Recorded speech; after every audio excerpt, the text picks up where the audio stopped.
Blade origin explained. Vampires are powerful and intimidating creatures, but there's always someone who is better, and in this case it is Blade, the man who hunts down vampires and strikes fear into the hearts of those ruthless creatures. Interestingly, he is someone who belongs to both worlds, the world of a human and the world of a vampire. With this hybrid physiology, he is also resistant to being turned into a full-fledged vampire. However, he really won the vampiric superpower lottery when Morbius bit him. Instead of turning him into a vampire, he ended up getting all the powers of a vampire, while all the weaknesses that would originally come with it were eliminated. As a man who was already fearsome and intimidating, this new power amp turned Blade into the notorious Daywalker, and he soon will walk his way into being a prominent member of the MCU. So, before Blade gets another reboot, let's go over his similar but alternative origin stories across the comics, animated series, and the Blade trilogy. Before we get into our explanation, we have a very small request. If you like our content, please support us by subscribing to our channel. This is a small click for you, but for us, it means a lot. Thank you. Now let's begin.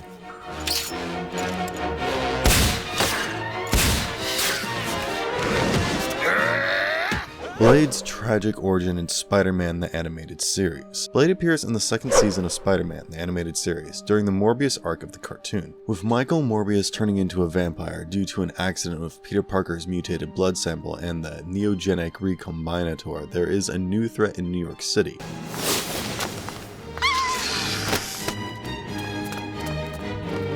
Meanwhile, Spider-Man himself suffers from a mutation that turns him into a heinous mutant known as the Man-Spider. At the same time, his love life is an absolute mess. Blade appears in the 9th episode of the season known as Blade, the Vampire Hunter. After Peter Parker's Man-Spider mutation has been temporarily cured by Mariah Crawford, Spider-Man deals with rumors that call him a vampire. Has Spider-Man mutated? Authorities are wondering if there's a connection between Spider-Man and the mysterious plasma-draining disease. He soon finds Michael Morbius enjoying some blood juice from a random person and tries to help him, but Morbius does not care. He likes his new lifestyle and ends up fighting Spider-Man once again. However, a mysterious man in a cool outfit enters the fight with a grenade that releases a weird gas.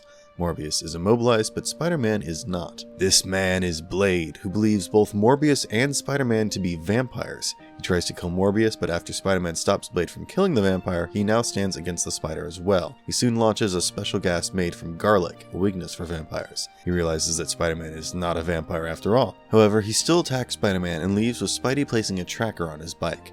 But before he leaves, a split-second scene shows us how Blade's eyes turn red, like that of a vampire's. Spider-Man gets entangled in a fight against Morbius once again, and once again, Blade arrives to the scene with his laser sword and lusts to kill Morbius. However, Spider-Man does not want to let that latter happen. He tells Blade that he wants to cure Morbius, as he was the reason why Morbius mutated in the first place. This revelation causes Blade to see Spider-Man as a great threat as well. Blade soon goes back to his hideout and regroups with Abraham Whistler. However, Spider-Man finds him as he had planted the tracker on his bike, and he traps Blade in his webbing. Blade tries to get back at Spidey, but the Whistler seems to be more interested in a conversation. He sends Blade off by himself and narrates Blade's story to Spider-Man. Blade is revealed to be a vampire hunter, alongside Whistler. While his father was a vampire, his mother Miriam was a hunter, and Blade was their child. And unfortunately, Blade's mother was turned into a vampire without her consent, and she did not want Blade to grow up in such a treacherous world. As a result, she gave him up for adoption. Blade ran away from the orphanage he was soon in and found out the truth about his lineage. While he lived on the streets, he was found by the Whistler, who took him in and trained him into becoming a vampire hunter. Meanwhile, at present, Blade is focused on wanting to destroy the neogenic recombiner, and Spidey cannot allow that since he wants to fix Morbius. You must show me where that machine is. I have to destroy it! Whoa, wait a minute, Fangface. I need it to make Morbius human again. They are at odds with each other once again, and Peter steals a garlic grenade to examine it at home. Peter realizes that the gas contains garlic and some bacteria. He then uses it to develop his web fluid to contain Morbius. Later, Morbius steals the neogenic recombiner from the Empire State University Neogenics lab. However, Blade confronts him soon after and uses artificial sunlight to weaken the vampire. Here, it is revealed that Morbius wants to turn everyone into a vampire using the device, which is the last thing Blade will ever allow. Thanks to the recombinator, there will be many more like me! As the two fight, Spider-Man arrives and sides with Blade, and that diffuses the tension between the two. And with Morbius stealing the recombiner and disappearing again, Spidey and Blade cannot afford to be at odds. In the next episode known as The Immortal Vampire, Morbius' origin story is expanded upon. While Spidey and Blade try to get to Morbius, police officer Terry Lee spots them and follows them to a company called EXG Electronics in her car. Spidey went to this spot to find a chip that Morbius had taken out of the recombinator. However, they are put in a situation where they fight Morbius once again, and Spidey stops Blade from killing the guy.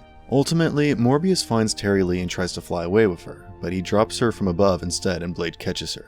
Spidey chases Morbius while Terry Lee points her gun at Blade, asking him to answer her questions. He is not intimidated by a gun and knocks it out of her hands as he leaves. Later, she tracks him and SpiderMan to a theater. Here, she is introduced to the Whistler, who tells her about the vampires' existence. Terry Lee cannot believe it, which is strange considering she lives in a world where a man can stick to walls and fights off mutants on a daily. Whistler also demonstrates a force field to capture vampires while Blade suffers from a strange bodily pain. He is given a syringe to combat it, and Terry Lee is curious to learn everything. Around this time, she learns of Blade's origin story from Whistler. She even finds a photo of Blade's mother and learns that Blade has been searching for her ever since she gave him up for adoption. However, being half vampire meant that he could turn into one as well due to a potential bloodlust, which is why he used that syringe to counter such side effects.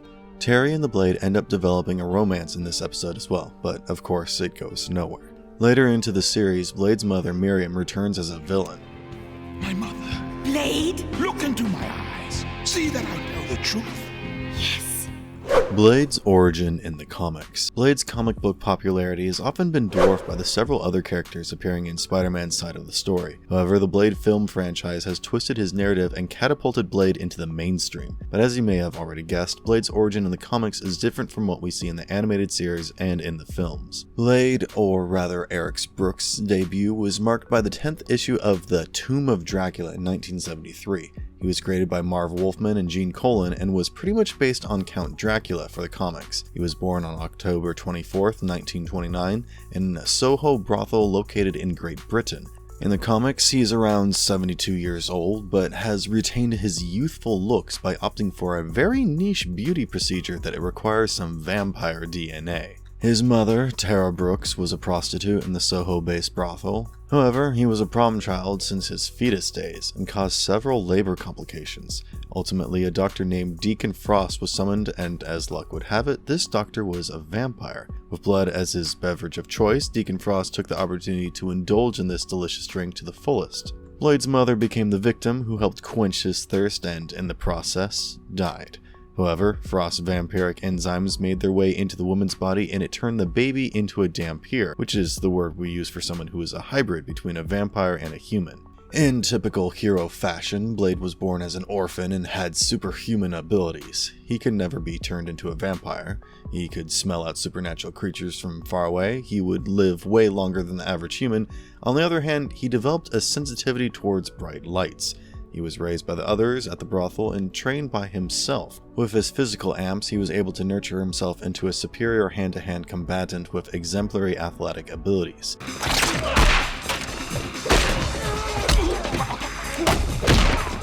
He could also wield knives and daggers masterfully. However, he did find a mentor later on when he saved an older man who was being attacked by 3 vampires passing off as bandits. The man, named Jamal Afari, turned out to be a jazz trumpeter and a vampire hunter at the same time. Blade under his wing now, Afari trained his new mentee in combat as well as music. He went on to defeat some low-level vampires and joined a street gang called the Blood Shadows. He also had a girlfriend named Glory. However, the Blood Shadows were headed by a powerful vampire named Lamia, who Blade was barely able to defeat. He also lost his girl in the process, the pain of which prompted him to develop an intense hatred toward vampires. Soon after, Afari fell to a vampire named Dracula, which meant that Blade was forced to kill his mentor. After pulling this off, he followed Dracula to Europe, trying to slay him across several places. He later grouped up with others in China to kill Dracula, but he failed once again, especially with Dracula killing off his allies. Ultimately, Blade decided to go on his vampire killing quests alone. Things changed a bit in Paris, where he allied with some vampire hunters to defeat Dracula. He even fought Morbius around this time. However, circumstances resulted in him having to ally with Dracula to defeat another enemy known as Dr. Sun, but that did not mean that Blade had forgiven Dracula, so he kept pursuing him to kill him. He also met Hannibal King around this time. Coincidentally, Hannibal King and Blade were connected since the former was turned into a vampire by Deacon Frost. Together, they were able to kill Deacon.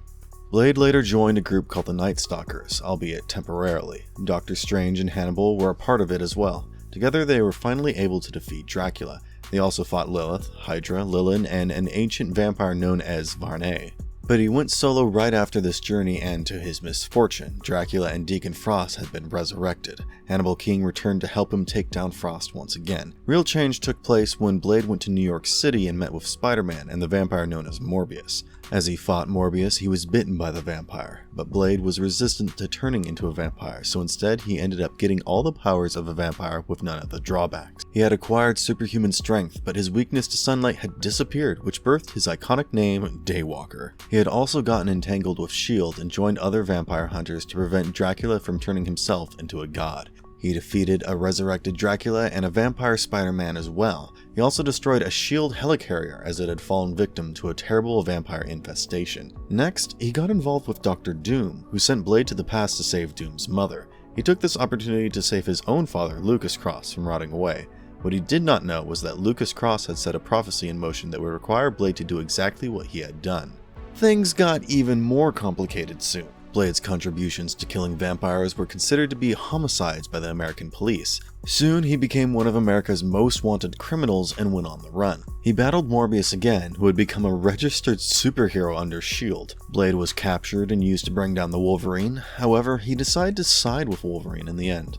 After a few weeks, his father Lucas Cross chained him to a wall and forced him to feed on a young girl, since Cross needed Blade to consume virgin blood. Blade chewed off his own hand instead and fought off everyone in the facility to escape with the girl. Soon, he traveled to London, where he came across the priest Draconis. This man had apparently been training to kill Blade, and he succeeded at it as well. But Blade was soon resurrected, thanks to an amulet he had taken from a vampire thug before. He then killed Hannibal Lecter and fought off Draconis. To defeat the enemy, he fed upon him, but this only benefited Lucas Cross, who required Blade to feed on virgin blood for his prophecy. After Blade went back to New York City to interrogate his father and Spider-Man, he learned that his mentor Jamal Afari was alive and on Dracula's side. However, things with Lucas Cross were not over. Lucas's prophecy would basically put souls back into the bodies of vampires, and so he abducted his son once again. And for this, Blade would have to shatter his amulet and drop a piece of the stake with which he had killed Dracula. However, Blade turned down the act in the end, turning Hannibal furious. Dracula and Jamal Afari crash the party soon enough to fulfill Lucas's prophecy, and ultimately Blade's amulet is shattered. He also accidentally drops the vial with the stake fragment that had been used to kill Dracula. However, it only resurrected Hannibal King. Around this time, everyone realizes that Lucas Cross was a puppet of Dracula's, and the latter wanted to resurrect the vampires, not give them their souls back. Blade even became a part of the Mighty Avengers following Thanos' invasion, but he did not stay with the team for long. He became a part of another group created by Wong when Mephisto locked up Doctor Strange and took over Las Vegas. He fought alongside Moon Knight, Iron Fist, and Elsa Bloodstone during this mission. He later became a member of the Avengers once again, and even ended up as the sheriff of Chernobyl. In another turn of events, Blade woke up in a world where vampires and the Avengers never existed, and somehow he was the only one who remembered his previous world. He found his Avengers teammates and learned that they had never experienced the phenomenon that turned them into superheroes. He did some more research and realized that someone, in this case Mephisto, had changed the past by making sure that Captain America was never revived.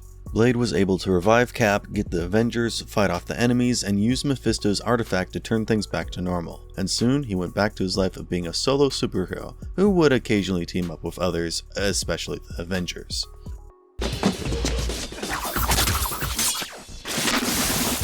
Blade movie franchise.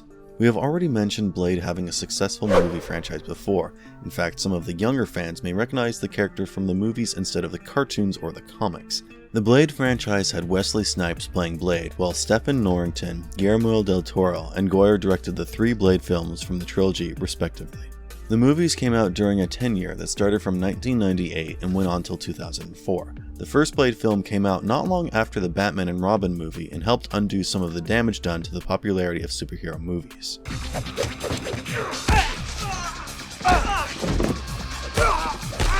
In the movies, Blade was a half-vampire who had all the powers of a vampire and none of the weaknesses. The first movie was a great success. He was a man who sought vengeance against vampires for causing his mother's death. He worked alongside the retired vampire hunter known as the Whistler. Meanwhile, a larger plot soon consumed his motives when the vampire world went into a ruckus with pure-blooded vampires discriminating against humans who had been turned. Soon he also found out that they were trying to raise the blood god known as La Magra, and Blade had to stop it.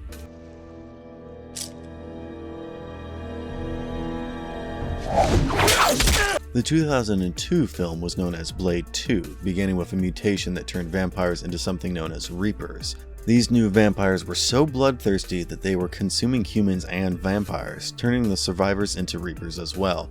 With a constant increase of Reapers, the world was running out of humans for the vampires to feed on. Blade is summoned by a council known as the Shadow Council and allies with a group of vampires known as the Blood Pack. Together they embark on a journey to stop the Reapers.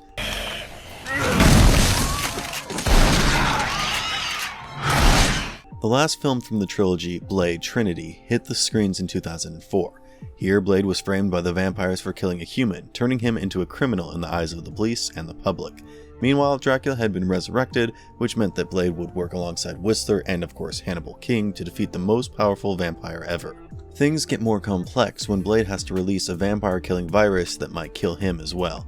Following the end of the trilogy, a 13-episode series was also released in 2006.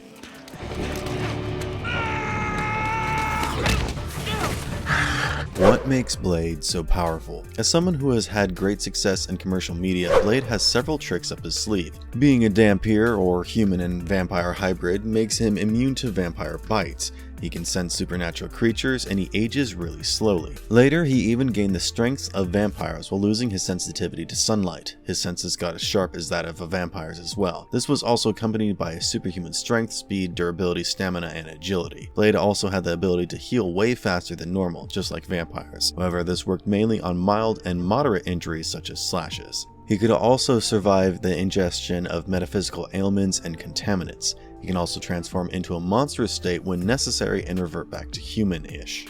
The transformed state gives him an amp that helps manifest wing-like appendages, which allow him to fly. Barring his superpowers, Blade is also an expert when it comes to martial arts and wielding weapons. His marksmanship and swordsmanship are formidable as well.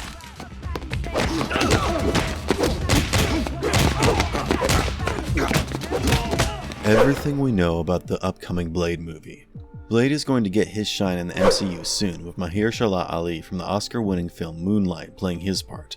This was revealed back in 2019 when Kevin Feige announced that a solo Blade film was being developed, when Ali playing the role of the vampire hunter. The team is said to comprise of Bassam Tariq as the director, while the script is being written by Stacey Osei Kofer, who you might recognize as a scriptwriter for Watchmen. It could come out in the fall of 2023 considering the schedule they are following, but there is no official date yet. Meanwhile, Benedict Cumberbatch's Doctor Strange is said to be a part of the cast as well, while Oscar Isaac will potentially be playing Moon Knight from the Midnight Suns. Delroy Lindo and Aaron Pierre are said to be joining the party as well. When it comes to the story of the film, we have nothing to go by yet.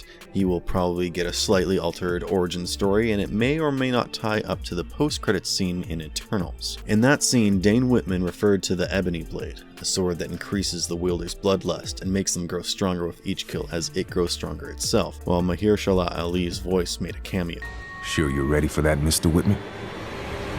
Such a premise is said to be perfect for the vampire hunter to shine with his hybrid physiology and prolonged lifespan. Even though several theories are up in the air now, it is not possible to deduce where the story may go, barring some of the more obvious ones such as the introduction to the character itself. Morbius being added to Sony's SpiderMan franchise did more harm than good.